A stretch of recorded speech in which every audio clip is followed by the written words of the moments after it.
Hello दोस्तों, welcome back to my YouTube channel Maths Plaza. तो दोस्तों, आज मैं इस वीडियो में Bihar board class 8 science chapter 9 यानी विज्ञान का चैप्टर 9 जिसका नाम है ईंधन हमारी ज़रूरत, इस चैप्टर का इस अध्याय का आज मैं व्याख्या करने वाला हूँ, एक्सप्लेन करने वाला हूँ। आइए देखते हैं इसमें क्या क्या दिया गया है। तो सबसे पहला जो टॉपिक दिया गया है ईंधन। क्या दिया गया है? ईंधन। ईंधन का मतलब होता है जलावन। मोटा मोटी ईंधन का मतलब क्या होता है? जलावन। ठीक ना? जलावन यानी जिसको हम लोग जो है क्या करते हैं, जलाने में यूज करते हैं। ये जलावन जो है जरूरी नहीं कि लकड़ी ही हो, लकड़ी भी हो सकता है कि वो भी जलता है। गैस जलता है, गैस हो सकता है। कोयला जलता है, कोयला भी होगा। किरोसिन, उसके बाद जो पेट्रोल डीजल सब जलता है ना। तो जो भी चीज जलता है वो क्या है? ईंधन है। ठीक ना? इस पे हम लोग कैसे निर्भर हैं, तो इसका आज हम लोग जिसमें व्याख्या करेंगे, समझेंगे। अगर अपने घर में भोजन बनते देखते होंगे, पानी गर्म करते भी देखते होंगे। हम लोग अपने घर में देखते हैं, ठीक ना, कि किस तरह से भोजन बनती है और किस तरह से पानी भी गर्म करते हैं। इसके लिए हम लोग क्या करते हैं कि विभिन्न प्रकार की गेहूं पीसने वाली मशीन लेकर ईंट पकाने वाली भट्ठी या गांव में मिट्टी के बर्तन बनाने वाले लोग जब उसे पकाते हैं, वहां भी ईंधन की आवश्यकता पड़ती है। कहता है कि जब मान के चलो हम लोग जो है गेहूं जब पिसाने जाते हैं मशीन में, ठीक ना, वो जो गेहूं पिसता है जिस मशीन में, ठीक है, वो मशीन कैसे चलता है? नहीं, वो दो चीज़ से चलता है। या तो चलता है मान के चलो बिजली से, या तो चलता है डीजल से। ठीक ना? मतलब कि किरोसिन से। बिजली से चलता है वो भी समझ सकते हैं ईंधन ही हो गया मोटा मोटी, और डीजल या केरोसिन हो तो ईंधन हुआ ही।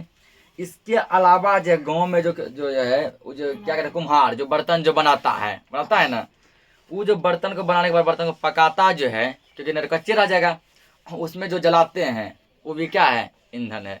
ईटा भट्ठा में जो मान लो ईटा का फरमा में पहले ईटा देते हैं, उसके बाद उस ईटा को निकाल के भट्ठा में डाल देते हैं, तब जाके वो पक के लाल होता है। क्या ऐसे लाल हो जाता है? नहीं, भट्ठा में क्या है? कोयला देते हैं। ठीक ना? कोयला जलाते हैं तो कोयला हमारे लिए क्या हो गया? ईंधन हो गया। अब यहाँ दिया है, ठंड के दिनों में आप अपनी दादी या माँ को आग तापते हुए देखे होंगे। हर एक जलने वाला पदार्थ जो उष्मा देता है ईंधन कहलाता है। यहाँ से एक परिभाषा निकला कि ईंधन किसे कहते हैं। ठीक ना? ईंधन किसे कहते हैं? क्या? हर वह जलने वाला पदार्थ जो क्या देता है? उष्मा देता है। उष्मा का मतलब होता है गर्मी। उष्मा मतलब गर्मी, जो चैप्टर यहाँ भी पढ़ाने वाले हैं उष्मा। ठीक ना? क्या? हर वह पदार्थ हो सकता है ईंधन का डेफिनेशन का पूछ ले, जो उष्मा देता है। उष्मा मतलब बता दिया, गर्मी।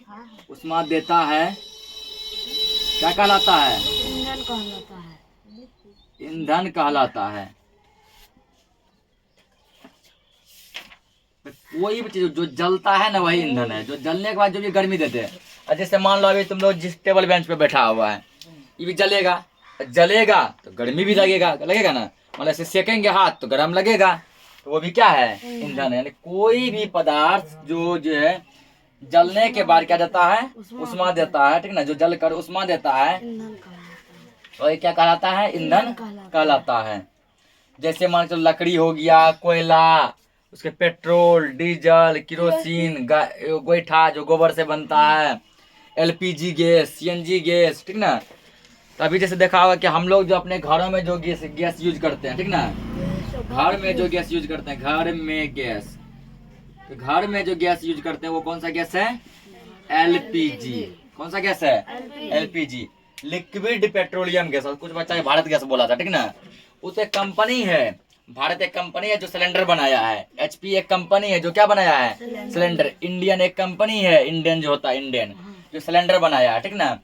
तो कंपनी कोई भी हो, इंडियन हो, भारत हो, एचपी हो, या कोई भी वगैरह वगैरह, सभी के अंदर जो गैस जो भरा हुआ है उस गैस का क्या नाम है? LPG, liquid petroleum gas. Liquid petroleum gas.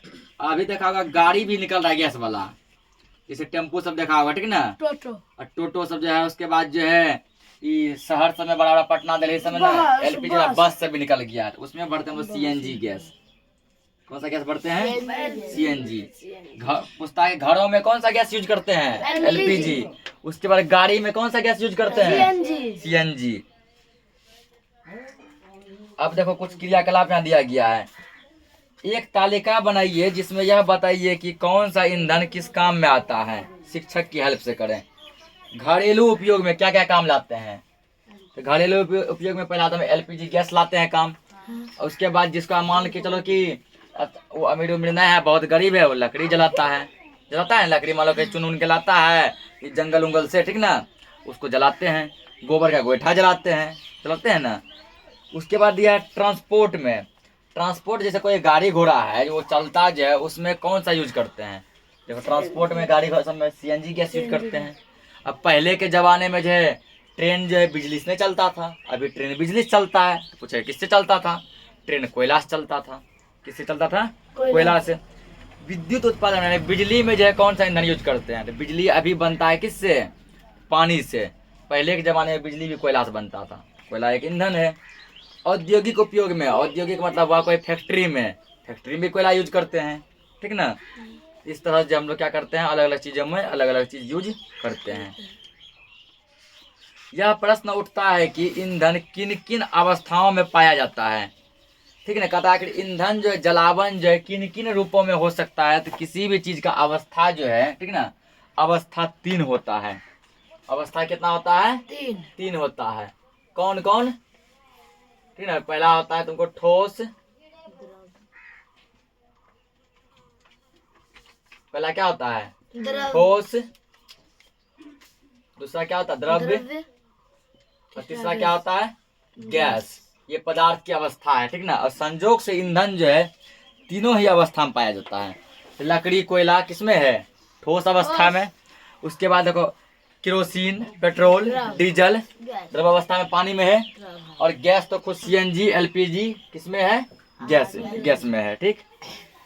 वही आप दिया जाए चारकोल मतलब हो गया कोयला, ठीक ना। मानो मोम, ये सब क्या है, ठोस है। पेट्रोल, केरोसिन, हाइड्रो, ये सब क्या है, तो द्रव है। उसके बाद हाइड्रोजन गैस, ये सब क्या है, गैस है। और क्रियाकलाप 2 दिया गया है कि सामग्री, इसमें कुछ जो सामान लेना, जैसे कपूर लेना है, कागज लेंगे, केरोसिन जिसको कि हम लोग मिट्टी का तेल भी कहते हैं, ठीक ना, वो लेंगे। उसके बाद एलपीजी लेंगे, यानी एलपीजी गैस लेंगे, ये वाला लिक्विड पेट्रोलियम गैस। लालटेन लेंगे, लालटेन या फिर लैंप कोई एक। कोयला, ठीक है, मोटरसाइकिल या स्कूटर कोई एक गाड़ी लेंगे, ठीक। पेट्रोल, माचिस, मोमबत्ती, ये सब सामान पड़ना पर में क्या क्या चीज़ लेना है। इसके अलावा एक बीकर लेंगे जो करीब करीब जो है 250 क्या हो मिलीलीटर का हो। उसमें क्या करेंगे, एल्युमिनियम कीप, ठीक ना, एक लगा देंगे जो कि 10 ml का डिस्पोजल सीरीज, ठीक ना, जैसा हो। एल्युमिनियम कीप मतलब ढक्कन, ठीक, तो एल्युमिनियम का ढक्कन लगा देंगे। अब जब मोमबत्ती को जलाइए, जलते हुए मोमबत्ती से निकलने वाली गैस को परखनली या शीशी में लिए गए क्रमशः चूने के पानी या क्या फिनोप्थेलिन के रंगीन सूचक में घोल के प्रवाहित कीजिए। तो एक मोमबत्ती को जलाओ, ठीक ना, उस मोमबत्ती से जो धुआं निकल रहा है उसको एक चूना का पानी बना लो, चूना का घोल, पानी और चूना का घोल लेना है। चूना पानी एक घोल बनेगा, उस घोल में क्या करो, मोमबत्ती का धुआं तुम भर लो कुछ इस तरह से फिगर के माध्यम से, ठीक ना। पाइप दे दिए ना, ये है किसका, एल्युमिनियम का, जो कि जलेगा नहीं। ऐसे करके तो इसमें धुआं जा रहा है, भर लिए। अरे क्या चूने का पानी के रंग सूचक पर कोई प्रभाव पड़ा। ये रहा चूने का पानी, ठीक ना, कहता इसका रंग चेंज हुआ क्या, वैसा ही है। इसी प्रकार सभी पदार्थों को जलाकर उनसे निकलने वाले गैस का चूने के पानी के रंग सूचक पर पड़ने वाले प्रभाव को सूचीबद्ध कीजिए। इसी तरह चेक करो, जैसे मोमबत्ती जलाए ना, कपूर को जलाओ, कागज को जलाओ, केरोसिन, कोयला, सबको जला जला चेक करो कि चूने के पानी का रंग का प्रभाव चेंज होता है कि नहीं होता है। चेंज होता है तो क्या चीज को जलाने पर चेंज होता है। मान लो कागज में चेंज हो गया, मोमबत्ती में नहीं, केरोसिन में चेंज हो गया, डीजल में नहीं। ऐसे चेक करना है, ठीक ना। यही आप दिया गया, इस सबको जला जला के चेक करो।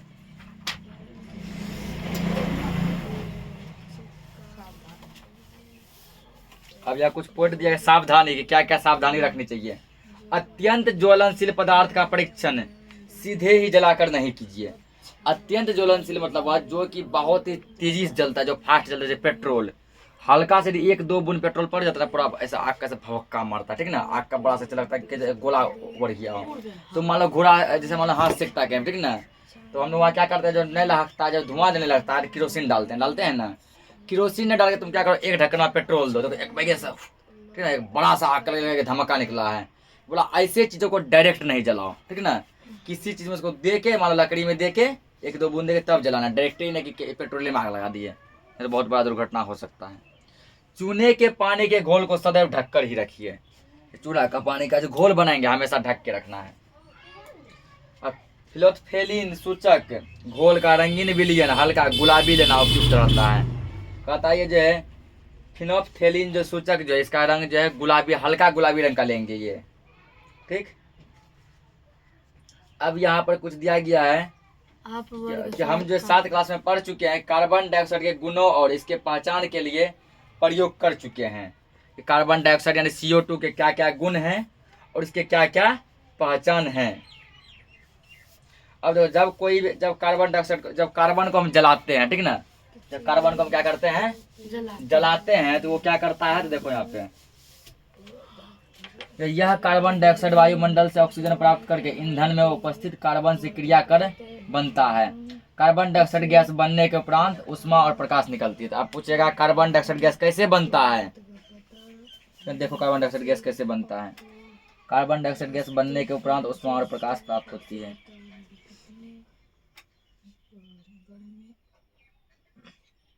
अब जैसे मान लो इसका है, हम लोग क्या करते हैं, हमारा कार्बन जला है, ठीक है। दुनिया के हर एक कुछ में कार्बन है।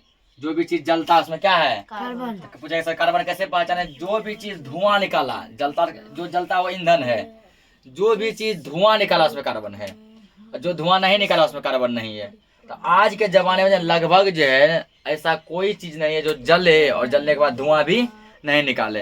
अब कुछ बच्चा के मन में मान लो ये प्रश्न बनेगा, सर गैस जो है ना धुआं नहीं देता है। गैस भी धुआं देता है, हम लोग उतना देखते नहीं, नजर नहीं देते हैं, ठीक ना। ये है कि गैस जो है चूल्हे के कंपेयर में, लकड़ी के कंपेयर में, उसके बाद जो है ये कोयला के कंपेयर में थोड़ा कम धुआं देता है। उसकी जगह यदि हम टायर जलाते हैं तो टायर इतना धुआं देता है कि मतलब कि सांस लेना भी जाता दुर्लभ हो गया रहता है, घुटन फील होने लगता है, ऊपर महकता है ना, गंध फैला देता है, क्योंकि उसमें कार्बन की मात्रा अधिक है, गैस में कम है लेकिन है। कार्बन जब जलता है तो हवा में, ठीक ना, हवा में बहुत सारे गैस हैं, हवा में बहुत सारे गैस हैं। जैसे मान लो कि कार्बन डाइऑक्साइड है, ऑक्सीजन है, कार्बन मोनोऑक्साइड है, नाइट्रोजन है, और भी वगैरह वगैरह, हाइड्रोजन गैस है, बहुत सारे गैस हैं। कार्बन उसमें क्या करता है, ऑक्सीजन गैस से जो क्या करता है, अभिक्रिया कर लेता है। ऑक्सीजन गैस से क्या करता है, अभिक्रिया कर लेता है, और ऑक्सीजन गैस से अभिक्रिया करके बना देता है ये कार्बन डाइऑक्साइड। Carbon dioxide. इसके अलावा और क्या निकलता है, इसमें उष्मा निकलता है, उष्मा मतलब गर्मी, और क्या निकलता है, प्रकाश निकलता है, ठीक ना। ये हो गया अभिक्रिया, रासायनिक अभिक्रिया रिएक्शन, ठीक। इसी के सिंबल में लिखेगा कार्बन को C लिखते हैं, ऑक्सीजन यानी O2, क्योंकि गैस है ना, गैस को हमेशा 2 के फॉर्म में लिखेंगे। यह इस अभिक्रिया क्या बन गया, CO2 कार्बन डाइऑक्साइड प्लस उष्मा प्लस क्या है, प्रकाश, ठीक है, प्लस उष्मा प्लस प्रकाश। अब देखो कार्बन को जब जो है हम जलाते हैं तो हर जगह हवा है, हवा में कार्बन क्या करता है, ऑक्सीजन गैस से अभिक्रिया कर लेता है। हवा में बहुत सारे गैस हैं, उसमें क्या करता है, ऑक्सीजन गैस से अभिक्रिया कर लेता है। कार्बन जो है ऑक्सीजन से अभिक्रिया करके कार्बन डाइऑक्साइड गैस बना देता है, जो कि हमारे लिए काफी क्या होता है, ठीक ना, जो हमारे लिए काफी क्या होता है, थोड़ा जहरीला और मतलब खतरनाक होता है। उसके अलावा कार्बन डाइऑक्साइड गैस बन गया, और जब कार्बन जब ऑक्सीजन से अभिक्रिया करता है उष्मा बनता है, उष्मा मतलब गर्मी। देखो आग में गर्मी रहता है ना, और क्या बनता है, तो प्रकाश। क्या आग रोशनी नहीं करता है, आग रोशनी भी करता है। अगला दिया है अब जो है कि ईंधन को कितने भागों में बांटा गया है, ठीक ना। तो ईंधन का वर्गीकरण, अतः ईंधन का वर्गीकरण इस प्रकार होता है। पहला दिया उत्पत्ति के आधार पर, उत्पत्ति के आधार पर। तो उत्पत्ति के आधार पर जो है ईंधन को 2 भागों में बांटा गया। उत्पत्ति के आधार पर ईंधन को दो भागों में बांटा गया। पहला है प्राथमिक ईंधन, पहला क्या है? प्राथमिक ईंधन। दूसरा क्या है? द्वितीयक ईंधन। ठीक है ना, प्राथमिक ईंधन और द्वितीयक ईंधन। तो प्राथमिक ईंधन में तो कौन कौन आता है? प्राथमिक ईंधन, ठीक ना। प्राथमिक ईंधन में तुमको आता है जैसे मान लो कि लकड़ी, कोयला, ठीक है, लकड़ी, कोयला, तेल, पेट्रोलियम, ठीक है, ये सब किसके थ्रू आते हैं? तो ये सब जो है प्राकृतिक ईंधन, प्राथमिक ईंधन के थ्रू आते हैं। उसके बाद एक है द्वितीयक ईंधन। एक कौन सा है? द्वितीयक। उत्पत्ति के आधार पर ईंधन को दो भागों में बांटा गया है। पहला प्राथमिक, दूसरा द्वितीयक। द्वितीयक में जैसे आता है कोक, कोक भी मान लो कोयला ही हुआ, ठीक ना। चारकोल, ये भी कोयला का ही ब्रांड है, ये भी कोयला का ही क्या है? ब्रांड है। उसके रसोई गैस, रसोई गैस में किसका यूज करते हैं? एलपीजी का, एलपीजी, एलपीजी, ठीक ना। ये सब अब पूछे सब द्वितीयक क्या है? पेट्रोलियम। इसका मतलब हुआ द्वितीयक मतलब कि जिसको हम लोग डायरेक्ट यूज नहीं करते, जैसे एलपीजी को डायरेक्ट जलाते हैं नहीं, उसको एक कंटेनर, एक बर्तन में जमा करते हैं। बर्तन कौन? तो सिलेंडर में जमा करते हैं। ये सब चीज ऐसा है जिसको हम लोग डायरेक्ट नहीं जलाते हैं। अगला देखो, अब कुछ क्रियाकलाप, यहाँ क्रियाकलाप 3 दिया है, इसको घर पे पढ़ना, समझ जाएगा, काफी लंबा है, यदि हम यहाँ बताएंगे तो वीडियो लंबा चल जाएगा। क्रियाकलाप 4, इसको भी घर पे पढ़ना, ठीक ना, पता चलेगा। क्रियाकलाप 5, इसको भी घर पे पढ़ना है। हम आते हैं टॉपिक पे। तो टॉपिक क्या दिया? कोयले की कहानी। कोयले की कहानी, अरे कोयला जो है कैसे बना? तो लगभग 300 मिलियन वर्ष पूर्व, 300 मिलियन का मतलब हुआ, ठीक ना। देखो 300 मिलियन का मतलब,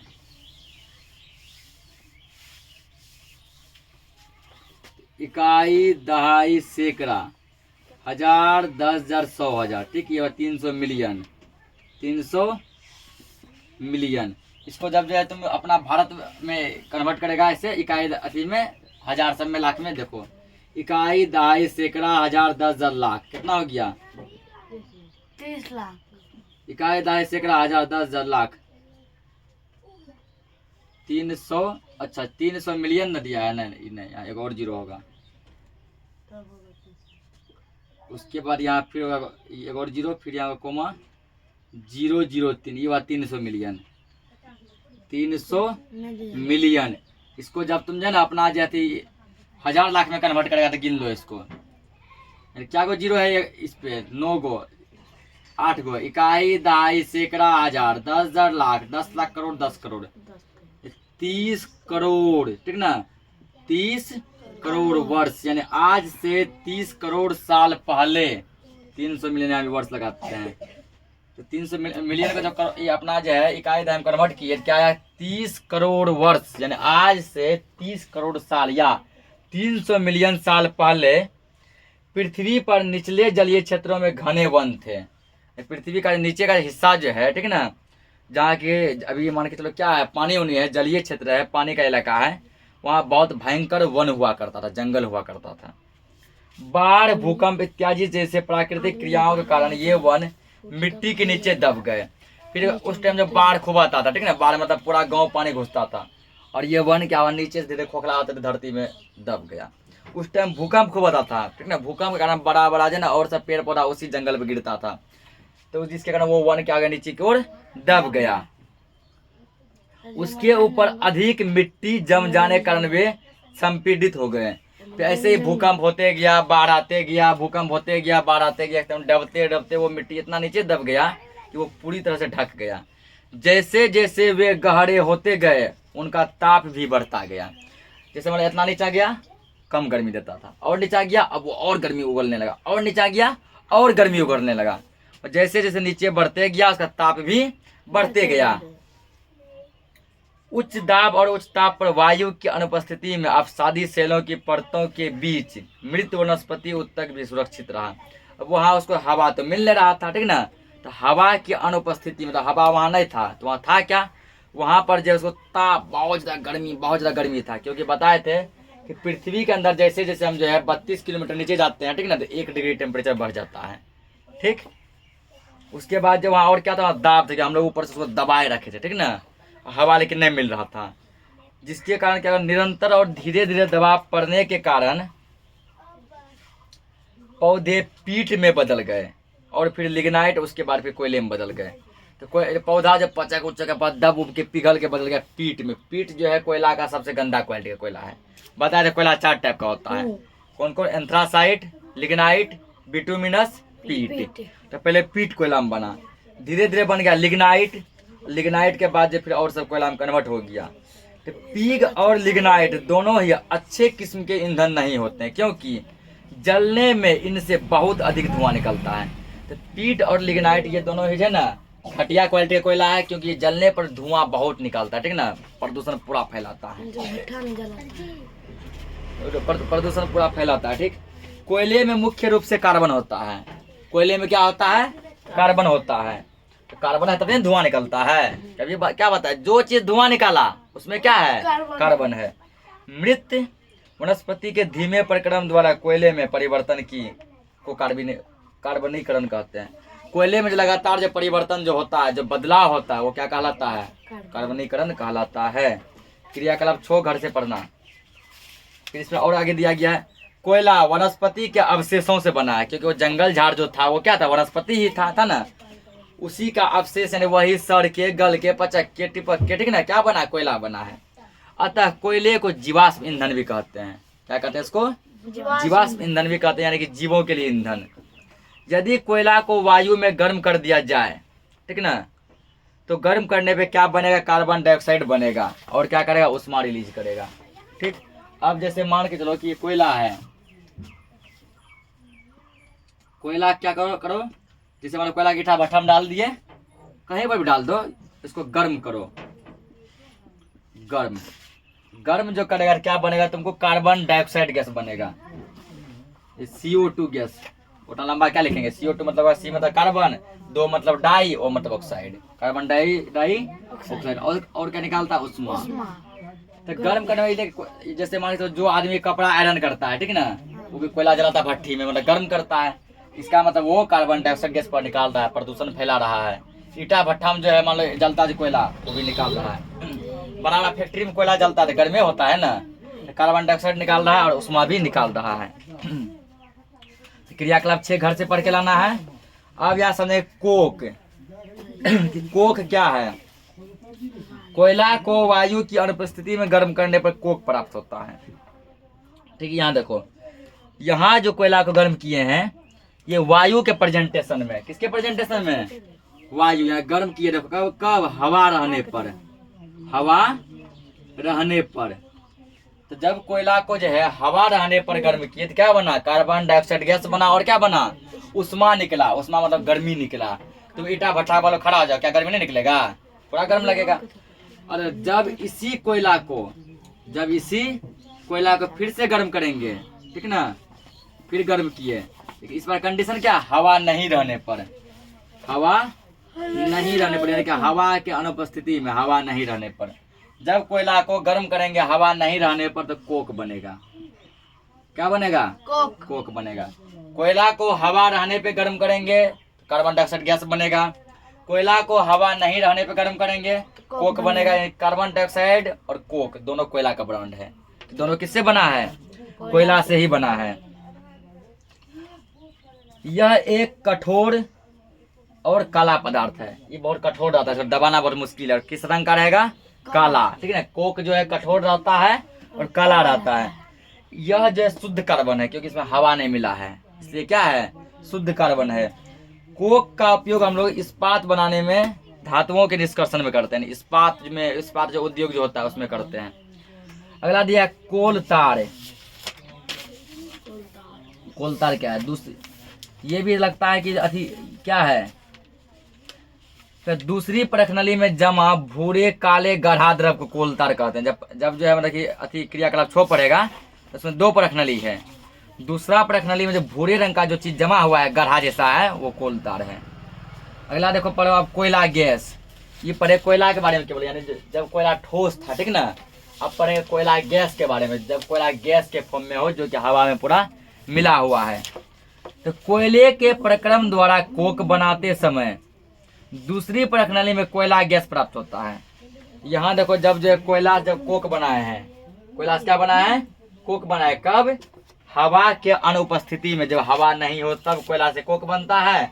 हवा रहने पर कोयला से कार्बन डाइऑक्साइड गैस बनता है। तो दूसरा प्रश्न यानी ये दूसरा जो है, इसमें क्या बना है, तो इसमें जो पदार्थ बना है ना, वही पदार्थ है कोयला गैस। क्या है? कोयला गैस। यह कोयला प्रक्रम संयंत्रों के निकट स्थापित बहुत से उद्योगों में ईंधन के रूप में उपयोग की जाती है। इसका भी उपयोग हम लोग जलावन के रूप में, ईंधन के रूप में जो बड़ा बड़ा फैक्ट्री में करते हैं। क्या आप जानते हैं कि कोयला गैस का उपयोग प्रथम कहाँ हुआ था? अरे पहली बार जो है कोयला गैस का यूज कहाँ हुआ था? तो पहली बार जो है लंदन में 1810 में, और दूसरी बार न्यूयॉर्क में 1820 में कोयला गैस का उपयोग सड़क पर रोशनी के लिए किया गया था, ठीक ना। यानी कि 1810 में कोयला गैस का उपयोग, कोयला गैस का प्रथम उपयोग यानी कोयला गैस का पहली बार उपयोग कहाँ किया गया था? पहला 1810 में लंदन, 1810 में कहाँ किया गया था? लंदन। और 2 नंबर 1820 में, 1820 ईस्वी में न्यूयॉर्क, ठीक ना, न्यूयॉर्क में किया गया था।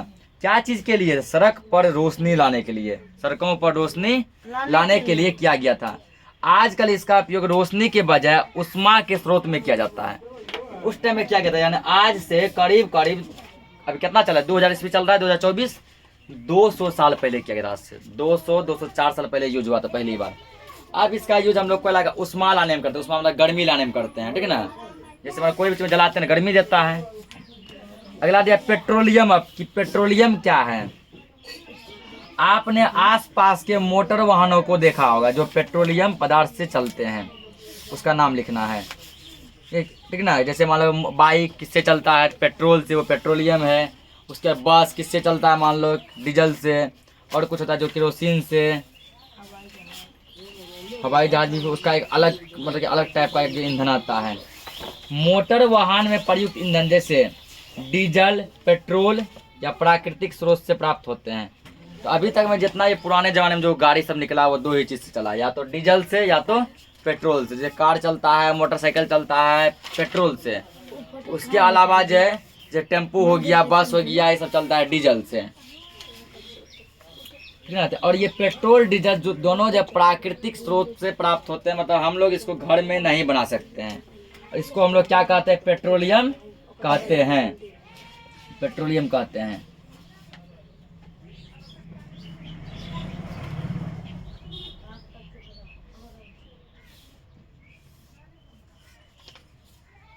तो पेट्रोलियम बनता कैसे? पेट्रोलियम कैसे बनता है? तेल की खोज में विज्ञान किस प्रकार सहायता करता है? आप जानते हैं कि मिट्टी की नई परतें पुराने परतों के ऊपर जम जाती हैं। जैसे मान लो यहाँ मिट्टी का परत है, अब मान लो कहीं हवा का झोंका आया, बहुत सारा मिट्टी उठा के यहाँ रख दिया, ये पुराना परत हो गया, उसके ऊपर नया लेयर जम गया ना। फिर मान लो हवा का झोंका कहीं से आया, भूकंप सब आया, और मिट्टी, या फिर पानी का बाढ़ आया, मिट्टी अपने साथ ले आया और यहाँ पे और मिट्टी जमा कर दिया, अब वो भी पुराना परत हो गया और ये नया हो गया। तो वही यहाँ दिया है कि मिट्टी की नई परतें पुराने परते के ऊपर जमती रहती है, ठीक है, नया नया परत आते रहता है। इस प्रकार परतों में वृक्ष और मरे हुए जीव भी दब जाते हैं। मान लो कि यहाँ पर जो पेड़ पौधे जो उगे हैं, छोटे छोटे पेड़ पौधे जो उगे हैं, उससे भी दब के मर जाते हैं, ठीक ना। और छोटे छोटे जो कीटाणु सब होंगे, कीड़ा मकोड़ा, ना ढेरी सारा मिट्टी आएगा, वो नीचे दब गया और मर गया, ठीक। इन मृत जीवों पर दबाव और ताप का प्रभाव पड़ता है, ठीक ना। यानी कि अंदर नीचे जितना नीचे धंसेगा उतना दाब बढ़ेगा, उतना ताप मतलब गर्मी बढ़ेगा, ठीक। और मरे हुए समुद्री प्राणी भी समुद्र की तली में जमा हो जाते हैं। समुद्र में जो रहता है, जो जीव जंतु सब, ठीक ना, जो जानवर सब, वो सभी मर के समुद्र के अथी में क्या होता है, नीचे तली में जमा हो जाता है। मिट्टी और रेत भी समुद्र की तली में बैठ जाते हैं, और कुछ मिट्टी सब जो रहता है, ठीक ना, वो भी समुद्र की तली मतलब होता है सबसे नीचे का परत, वहां जाके जमा हो जाता है। इन पर बहुत भारी दबाव पड़ता है, ठीक ना।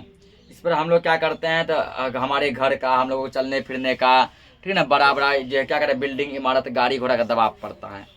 इस दबाव के कारण जो है लाखों करोड़ों वर्षों में जो क्या होता है उच्च दाब, और उस ताप के कारण जो है वही मरा हुआ पदार्थ जो क्या होता है पेट्रोलियम के रूप में कन्वर्ट हो जाता है, ठीक है, पेट्रोलियम के रूप में कन्वर्ट हो जाता है। अब दिया गया अगला टॉपिक कि पेट्रोलियम का परिष्करण। पेट्रोलियम हम लोग जो है अब तो बंद तो गया, लेकिन कैसे निकालेंगे। तेल के कुएं से जो तेल निकलता है वह कच्चा तेल या पेट्रोलियम कहलाता है, ठीक है ना। तो पूछेगा कच्चा तेल किसे कहते हैं, तो तेल के कुएं से जो तेल निकलता है कच्चा तेल कहलाता है। पेट्रोलियम किसे कहते हैं, तो तेल के कुएं से जो तेल निकलता है उसे पेट्रोलियम कहते हैं। यह गहरे रंग का तेलीय द्रव है जिसकी गंध अप्रिय होती है। पेट्रोलियम या कच्चा तेल का गंध जो है बहुत ही खराब होता है, जिसको हम लोग बर्दाश्त नहीं कर पाते हैं, ठीक। यह विभिन्न संगठनों के मिश्रण होते हैं, मतलब उसमें बहुत कुछ मिला होता है। इसको अलग करके हम लोगों को क्या करना पड़ता है, तो पेट्रोलियम शुद्ध अवस्था में निकालना पड़ता है, जो कि देखो ये मशीन है, ठीक ना, कैसे इसको निकालते हैं, ठीक। यहाँ जैसे देखो 340 डिग्री दिया गया है, फिर उसके ऊपर 260, 180 ऐसे करके 40 डिग्री फिर जाके निकलता है।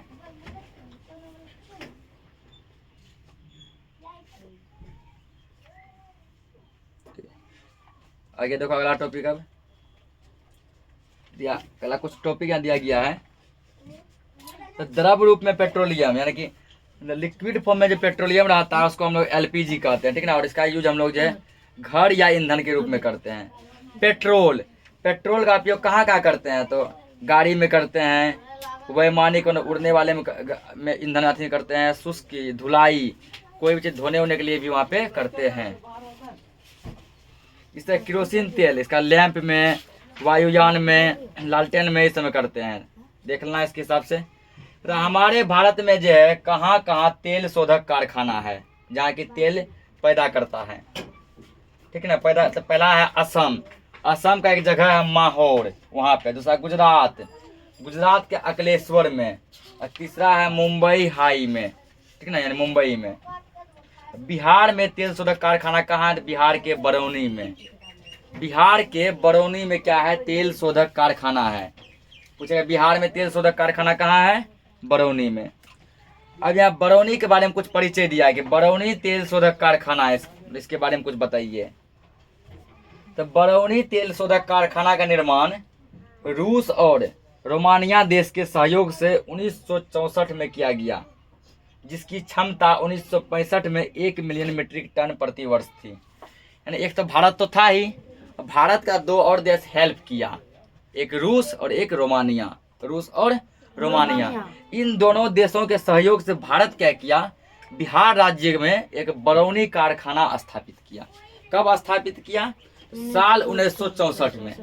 1965 में नहीं, 1 साल के अंदर जो है इसका क्षमता इतना बढ़ गया कि 1 मिलियन मीट्रिक टन जो है प्रति वर्ष जो है पेट्रोलियम सब यहाँ से निकलने लगा। इसकी क्षमता फिर बढ़ के जो 6 मिलियन मीट्रिक टन तक हो गई, ठीक ना। प्रारंभ में कच्चे तेल की आपूर्ति असम से होती थी। सबसे पहले हम लोग जो असम पे निर्भर थे, असम से ही कच्चा तेल मिलता था। अब हम बिहार वासियों में जो है बरौनी एक जगह है और बिहार का को जो है कच्चा तेल बिहार से ही मिल जाता है। पूर्व में अन्य तेल वही आप कि कच्चे तेल की आपूर्ति, और ये असम से ही पहले, ठीक ना, जब मान लो जब असम में भी नहीं था तब दक्षिण अफ्रीका, ठीक ना, दक्षिण पूर्व एशिया यहाँ सबसे हुआ करता था। इस कच्चे तेल से एलपीजी, नेफ्था, डीजल, पेट्रोल ये सब चीज जो है बनता है। सभी को अलग अलग चीज अलग अलग हम करते हैं। अलग तरह पाइपलाइन द्वारा बरौनी से पटना, मुगलसराय, इलाहाबाद, कानपुर, यानी कि बरौनी से पाइप पूरा फैला हुआ है, जो कि ना मुजफ्फरपुर, पटना, ठीक ना, कानपुर, मुगलसराय, इलाहाबाद, इन सब जगहों पे पूरा जो फैला हुआ है। अब यहाँ पूछेगा तुमको कि देखो HSD का फुल फॉर्म क्या होता है, ठीक है ना। HSD का फुल फॉर्म क्या होता है, एक स्पीड डिसेस HSD इसका फुल फॉर्म, इसका high speed diesel, high speed diesel speed diesel diesel, ठीक है ना। इसका हिंदी होता है पेट्रोल पंप सामान्य डीजल, पेट्रोल पंप सामान्य डीजल। पूछेगा MS MS का क्या फुल फॉर्म होता है? Motor spirit. मोटर स्पिरिट, इसका ये फुल फॉर्म होता है। पूछेगा LPG का क्या फुल फॉर्म होता है? ये तो सभी जानिए रहा है, liquid petroleum gas. Liquid petroleum gas, ठीक ना। अब इसका लास्ट टॉपिक दिया गया प्राकृतिक गैस, समझो इसको। प्राकृतिक गैस एक बहुत महत्वपूर्ण जीवाश्म ईंधन है, क्योंकि इसका परिवहन पाइपों द्वारा सरलता से हो जाता है। ये प्राकृतिक गैस का परिवहन जो है उसको पाइप द्वारा आराम से यहाँ से वहाँ भेजा जा सकता है, यानी पाइप के माध्यम से हो जाए ना, ट्रांसफर हो जाता है। प्राकृतिक गैस को उच्च दाब पर संपीड़ित प्राकृतिक गैस बनाया जाता है, जिसको कि CNG कहते हैं। प्राकृतिक गैस को जब बहुत अधिक जो दबाया जाता है, ठीक ना, और बहुत अधिक दबाने के बाद जो तब जो गैस जो प्राप्त होता है ना, यानी प्राकृतिक गैस को बहुत अधिक दबाने के बाद उसे कहते हैं उच्च दाब। उच्च दाब पर जो गैस मिलता है उसको कहते हैं CNG गैस, जिससे कि बहुत सा गाड़ी घोड़ा भी चल रहा है। CNG का उपयोग ऊर्जा उत्पादन में किया जाता है, इसका उपयोग परिवहन में भी किया जाता है, ठीक ना। यह कम प्रदूषणकारी है, यह एक स्वच्छ ईंधन है। CNG गैस प्रदूषण बहुत ही कम छोड़ता है, इसीलिए सरकार अभी क्या कर रही है, जितना भी गाड़ी जो डीजल का है, जो पेट्रोल का है, उन सभी डीजल पेट्रोल वाली गाड़ियों को क्या कर रही है, बंद कर रही है। उसके बदले CNG वाला गाड़ी ला रहा है, क्योंकि डीजल पेट्रोल वाला गाड़ी जो है प्रदूषण ज़्यादा छोड़ता है और CNG जो है प्रदूषण कम करता है, यह स्वच्छ है, जो कि वातावरण को सही रखेगा। अब भारत में जो है प्राकृतिक गैस के विशाल भंडार हैं, ठीक ना। भारत में क्या है, प्राकृतिक गैस के बहुत ही विशाल भंडार हैं। हमारे देश में प्राकृतिक गैस जो 2-3 जगह से मिलता है, जैसे त्रिपुरा से। त्रिपुरा क्या है, एक राज्य है, राजस्थान, महाराष्ट्र, उसके बाद गोदावरी नदी के आसपास का डेल्टा, यहाँ सबसे प्राकृतिक गैस मिलता है। पूछेगा कि पूरा विश्व में सबसे अधिक जो है प्राकृतिक गैस का भंडार किस देश में है? भारत में। भारत में प्राकृतिक गैस कहाँ कहाँ से मिलता है? त्रिपुरा से, राजस्थान से, महाराष्ट्र से, इन सब जगहों से मिलता है। भारत, अगला दिया टॉपिक इसी में कि भारत में पेट्रोलियम संरक्षण अनुसंधान समिति लोगों को ईंधन संरक्षण से संबंधित अनेक सलाह देती है। ईंधन को बचाए रखो, इसके लिए आप लोगों को जो क्या सलाह देंगे? तो पहला, यातायात लाइटों पर अथवा जहां आपको प्रतीक्षा करनी हो, गाड़ी का इंजन बंद कर दें। अरे जैसे मान के चलो कहीं देखो कि ट्रैफिक लंबा है, आधा पौने घंटा ट्रैफिक में रहना है, या कहीं मानो ठंडे स्थान पर कहीं तुमको रुकना है, तो वहाँ क्या करो, गाड़ी का इंजन बंद कर दो, स्टार्ट करके नहीं रहना है, क्योंकि उससे जो प्रदूषण निकलता है और दूसरा व्यक्ति को हानि हो रहा है, तुमको भी हानि हो रहा है। टायरों का दाब सही रखिए, टायर में इतना हवा ना भर दो, ठीक ना, कि वो जो फट जाए और प्रदूषण पर छोड़ दें। गाड़ी का नियमित रख रखाव सुनिश्चित कीजिए, गाड़ी को उसी जगह लगाओ, ठीक है, जैसे पार्किंग से एरिया में लगाना चाहिए। रसोई गैस स्टोव जलाइए जब खाना बनाने के सभी सामान एकत्रित कर लीजिए। अगर पहले सब सामान खाना बनाने के आगे में रख लो, तब गैस को ऑन करो या स्टोव को ऑन करो। ऐसा नहीं कि जला दिए, फालतू का जल के प्रदूषण छोड़ रहा है, हम दौड़ दौड़ के सामान ला रहे हैं, नहीं। जहाँ तक संभव हो। आवश्यकता रहने पर ही विद्युत बल्ब या अन्य उपकरण का प्रयोग करें। जब जरूरी है, जब कमरा में बल्ब जलाओ, पंखा चलाओ, नहीं है तो उसको बंद कर दो। ये चैप्टर खत्म हो गया ना। कुछ का यहाँ इंग्लिश दिया, जैसे ईंधन, ईंधन को फ्यूल कहते हैं। प्राकृतिक ईंधन यानी प्राइमरी फ्यूल, जीवाश्म ईंधन फोजिल फ्यूल, कोल तार मतलब कोलेटर, ऐसे करके सबका इंग्लिश दिया गया है। तो नेक्स्ट लेक्चर में इसका हम लोग क्वेश्चन आंसर करेंगे। तब तक के लिए जय हिंद।